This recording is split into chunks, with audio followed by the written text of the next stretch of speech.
안녕하세요. 행복한 하루입니다. 오늘은 화장품의 사후관리 기준, 천연 유기농 화장품에 대해서 얘기하려고 합니다. 사람의 힘을 가하지 아니한 상태, 자연 그대로의 상태를 천연이라고 하죠.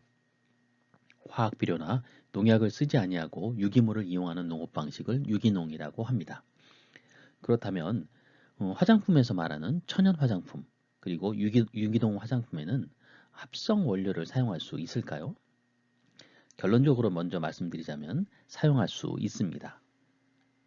화장품법에서는 천연 화장품, 유기농 화장품을 다음과 같이 정의하였었죠. 천연 화장품이란 동식물 및 그 유래 원료 등을 함유한 화장품으로서 식약처장이 정하는 기준에 맞는 화장품을 말합니다.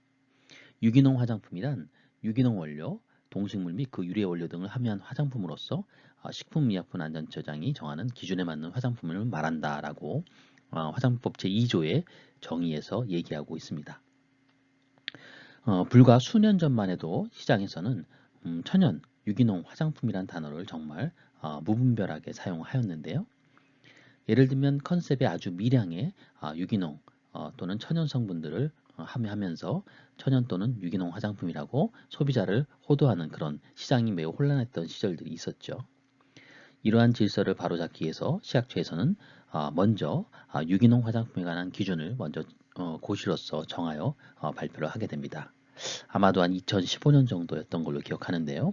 그리고 그 이후에 천연 화장품과 유기농 화장품을 통합해서 고시로 발표를 하는데요. 그게 바로 작년 2019년도의 일입니다.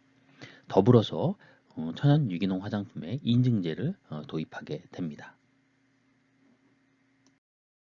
이렇게 천연 유기농 화장품의 기준과 인증제가 도입이 되면서 화장품 영업자들은 천연 유기농 화장품을 표시 광고하고자 할 경우에는 두 가지의 방법을 취해야 합니다.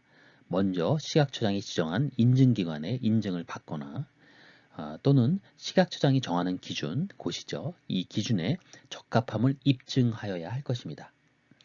여하튼 이런 기준들에 의해서 허용된 합성 원료를 사용할 수가 있습니다. 보시는 바와 같이 차트에서 합성 원료는 원칙적으로는 천연 유기농 화장품의 제조에 사용할 수는 없습니다. 다만 이 천연 유기농 화장품의 품질 또는 안전을 위해 필요하지만 자연 상태에서 자연에서 대체하기 곤란한 경우에 다음과 같이 별표 3과 4의 원료들을 허용하고 있습니다. 합성 원료와 기타 원료인데요. 5% 이내에 사용을 할 수 있도록 정하고 있습니다. 이 경우에는 석유화학 부분의 합이 2%를 초과할 수 없도록 규정은 되어 있고요. 합성 보존제라든지 변성제 그리고 천연 유래와 석유화학 부분을 모두 포함하고 있는 원료에 다음과 같은 원료들로 정해져 있고요. 허용 기타 원료로서도 보시는 바와 같은 내용으로 정해져 있습니다. 자세한 내용은 뒤에서 다시 한번 설명을 드리도록 하겠습니다. 이번 강의는 천연 화장품 및 유기농 화장품의 기준에 관한 규정에 대해서 세세하게 설명을 중점적으로 드리려고 하고요.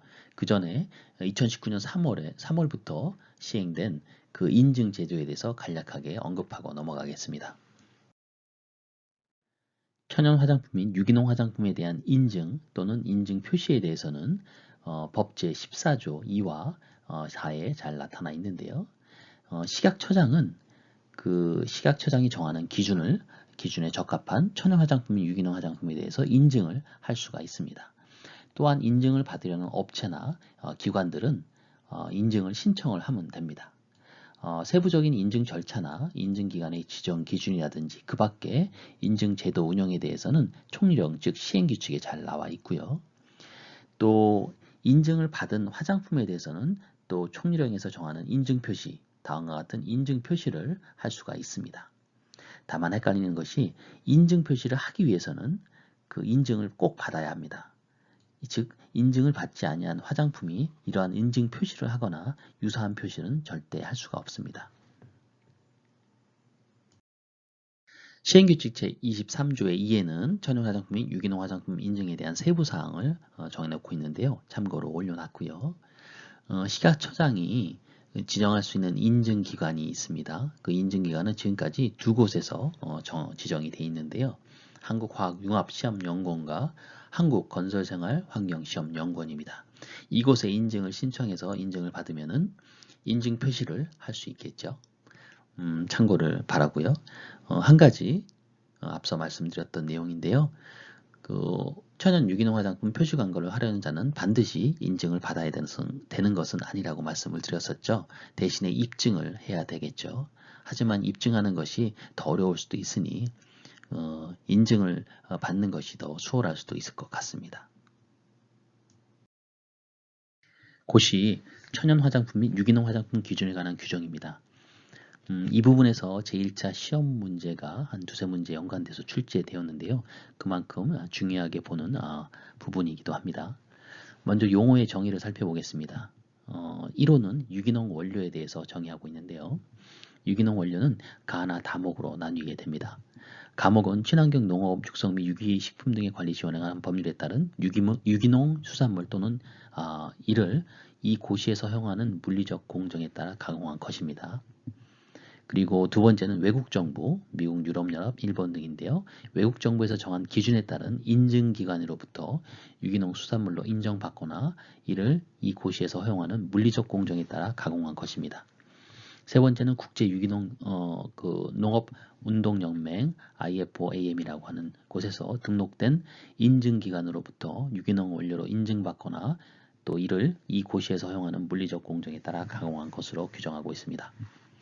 2호는 식물 원료인데요. 이 식물 원료란 식물, 즉 해조류와 같은 해양식물이나 버섯과 같은 균사체를 다 포함하는데요. 그 자체로서 가공하지 않거나 이 식물을 가지고 고시에서 허용하는 물리적 공정에 따라 가공한 화장품 원료를 의미합니다. 세 번째는 동물에서 생산된 원료인데요. 동물 그 자체, 세포, 조직, 장기는 제외하고요. 동물로부터 자연적으로 생산되는 것으로서 가공하지 않거나 이 동물로부터 자연적으로 생산되는 것을 가지고 고시에서 허용하는 물리적 공정에 따라 가공한 계란, 우유, 우유 단백질 등의 화장품 원료를 말합니다. 기본적으로 그 자체의 원료와 또 고시에서 허용하는 물리적 공정이 있습니다. 이 부분도 잘 보셔야 되겠죠.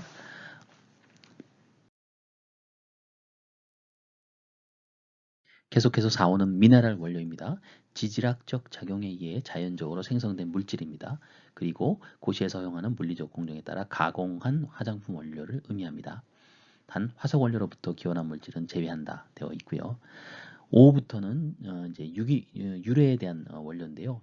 유기농 유래 원료입니다. 이 유기농 유래 원료는 유기농 원료를 이 고시에서 허용하는 화학적, 생물학적 공정에 따라 가공하는 원료를 말하고요. 식물 유래, 동물성 유래는 마찬가지로 이 고시에서 허용하는 화학적, 생물학적 공정에 따라 가공하는 원료를 의미하고요. 미네랄 원료, 유래 원료는 똑같은 그 고시에서 허용하는 화학적 공정, 또 생물학적 공정에 따라 가공한 별표 1의 원료를 의미합니다. 여기에서 천연 원료라는 것은 앞선 1호부터 4호까지의 원료고요. 천연 유래라는 것은 5호에서 7호까지의 원료를 의미합니다. 천연 유기농 화장품의 기준에 대한 내용인데요. 먼저 사용할 수 있는 원료입니다. 사용할 수 있는 원료는 다음 4가지 4호로 나누어져 있는데요. 천연 원료, 천연 유래 원료, 그리고 물, 그리고 별표 3, 4에 정해진 원료입니다. 별표 3, 4는 허용하는 그 합성 원료와 기타 원료였죠. 뒤에서 다시 한번 살펴보겠습니다. 그리고 또 두 번째 항으로서는 그 합성 원료에 대한 얘기인데요. 앞에서 언급했던 내용입니다. 천연 화장품, 유기농 화장품 제조에 사용할 수 없으며 또 별도로 사용할 수 있는 원료를 제1항 제4호 즉 허용하는 합성 원료와 기타 원료로 나누어졌고 그의 총합은 5% 이내에서 사용할 수 있다라고 얘기했죠. 그러한 경우에도 석유화학 부분에 해당하는 그런 부분들은 2%를 초과할 수 없다는 점 기억해 주시면 좋을 것 같습니다. 제조 공정에 대한 얘기도 나오는데요. 이 제조 공정에 대한 부분들은 별표 5와 관련된 내용이어서 별표 5를 잘 살펴보셔야 할 것입니다. 그리고 별표 5 금지되는 공정에는 별표 5에 금지되는 공정을 포함해서 유전자 변형 원료 배합, 니트로스 아민유 배합 및 생성, 또 1에서 100 나노미터 크기의 물질 배합, 그리고 공기, 산소, 질소, 이산화탄소, 아르곤가스 외의 분사제를 사용할 경우 이러한 경우에는 다 금지된 공정에 해당이 됩니다. 제5조는 작업장과 제조 설비인데요. 당연히 작업장과 제조 설비는 교차음이 발생하지 않도록 충분히 청소 세척되어야 되겠죠. 그리고 여기에 사용되는 세척세는 별도로 별표유에 정해져 있습니다. 그래서 다시 한번 살펴보겠습니다. 6조에는 포장에 관련된 내용인데요.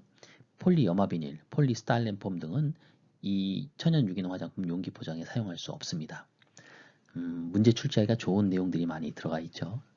제7조 보관이 나와 있고요. 이 보관은 뭐 당연히 구분돼서 잘 보관해야 된다는 내용이 되어 있고요. 표시 및 포장 전 상태의 유기농과 다른 화장품과는 구분해서 보관해야 된다는 내용도 포함되어 있습니다. 원료 조성이 8조에 나와 있는데요. 이 부분이 시험 문제에 출제된 내용이었죠. 천연 화장품은 천연 함량이 중량 기준으로 95% 이상, 그리고 유기농 화장품 경우에는 유기농 함량이 전체 제품에서 10% 이상, 또 유기농 함량을 포함한 천연 함량이 전체 제품에서 95% 이상 이렇게 구성이 되어야 하고요. 그 계산 방법은 별표 7에 있으니까 이 부분은 한번 살펴보시면 좋을 것 같습니다. 본 천연 화장품, 유기농 화장품에 관한 고시에 있어서는 별표의 내용들이 중요하게 기억해야 될 부분이 많을 것 같습니다. 별표 내용을 잘 보셔야 되고요. 별표 2에는 오염 물질이 나와 있는데요. 당연히 오염이 돼서는 안 되는 것들이죠. 방사능, 농약, 또 다이옥신이라든지 또 의약 잔류물 등등이 있고요. 다만 이 상기 오염 물질에 대해서는 자연적으로 존재할 수가 있는 것들이 있습니다. 하지만 그것보다는 당연히 많은 양이 제품에 존재해서는 안 되겠죠. 별표 3은 허용되는 기타 원료입니다. 천연 원료에서 석유화학 용제를 이용해서 추출할 수 있는 원료들이고요. 베테인이나 레시틴, 토코페롤, 라눌린 등이 있습니다. 잘 기억해 주시면 좋을 것 같고요. 맨 하단에 석유화학 용제의 사용 시 반드시 최종적으로는 모두 회수되거나 제거되어야 하죠. 당연하죠. 방향적 알콕실레이트화, 또 할로겐화, 니트로젠 또는 황 유래 용제는 사용이 불가하다는 거. 이런 것도 주의 깊게 보셔야 될 것 같습니다. 별표사 허용 합성 원료입니다. 두 가지로 나누어져 있고요. 먼저 합성 보존제 및 변성제입니다. 여기에서 1차 시험 문제에 관련된 내용이 나왔었죠. 바로 벤질 알코올입니다. 벤질 알코올을 포함해서 벤조익 액시드, 살리실릭 액시드, 솔빅 액시드 및 그 염류들 이러한 부분들이 1번에 해당이 되고요. 두 번째는 천연 유래와 석유화학 부분을 모두 포함하고 있는 원료인데요. 디알킬 카보네이트나 알킬 아미도 프로필 베테인과 같은 원료들과 또 식물 폴리머들 이런 것들입니다. 이런 부분들은 잘 기억하시고요. 하단 부분에 석유화학 부분은 전체 제품에서 2%를 초과할 수 없다고 정해져 있었죠. 그 부분의 계산식은 아래와 같이 전체 분자량을 석유화학 유래 부분의 몰 중량을 전체 분자량으로 나눈 값의 퍼센테이지로 나타내고 있습니다. 참고 바랍니다. 별표 5는 제조 공정인데요. 허용되는 공정과 금지 공정으로 나눠져 있습니다. 허용되는 공정으로서는 물리적 공정이 있죠. 이 물리적 공정 시에는 물이나 자연에서 유래한 천연 용매로 추출을 해야 된다는 조건이 있습니다. 오른쪽 표와 같이 다양한 형태의 공정명이 있고요. 이 공정명과 그 비고에 대한 부분들을 잘 살피셔서 기억을 해 두셔야 할 것으로 생각합니다. 허용되는 공정 두 번째, 화학적, 생물학적 공정입니다. 석유화학 용제의 사용 시 반드시 최종적으로 모두 회수되거나 제거되어야 하고요. 방향적 알콕실레이트와 할로겐이나 니트로젠 또는 황 유래 용제는 사용이 불가하다는 거 기억하시고요. 오른쪽에 나와 있는 그런 생명공학 기술이라든지 자연 발효, 중화, 가수분해 등 화학에서 많이 배웠던 내용들이 나오죠. 이러한 공정들 기억하시기 바랍니다. 두 번째 제조 공정 중에 금지 공정입니다. 탈색 탈취, 동물 유래에 대한 것과 방사선 조사, 알파선과 감마선에 해당되는 거, 설포나 에틸렌 옥사이드, 프로필렌 옥사이드 등 또 다른 알켄 옥사이드 사용할 경우 수은 화합물을 사용한 처리와 포름알데하이드 사용입니다. 이러한 부분들 금지되는 공정 반드시 기억하면 좋겠습니다. 별표 6 세척제에 사용 가능한 원료입니다. 선다형 문제로서도 나오기가 용이할 수 있을 것 같은데요. 과산화수소라든지 과초산, 락틱 액시드, 알코올, 또 계면활성유 중에 하단에 대한 내용들 식물성 비누 등 이러한 것들 세척제에 사용 가능한 원료니까 어디서요? 천연 화장품인 유기농 화장품에서요. 참고로 잘 기억해 주시기 바랍니다. 본 천연 화장품, 유기농 화장품의 내용 중에서는 그 단답형 형태로 출제될 수 있는 내용들이 많이 포함되어 있는 것 같은데요. 간략하게 한 두 문제 풀어보겠습니다. 나머지 하나는 1차에 나왔던 내용이긴 한데요. 이와 같은 천연 화장품 및 유기농 화장품 용기 포장에는 폴리염화 비닐, 폴리스타일렌 폼을 사용할 수 없죠.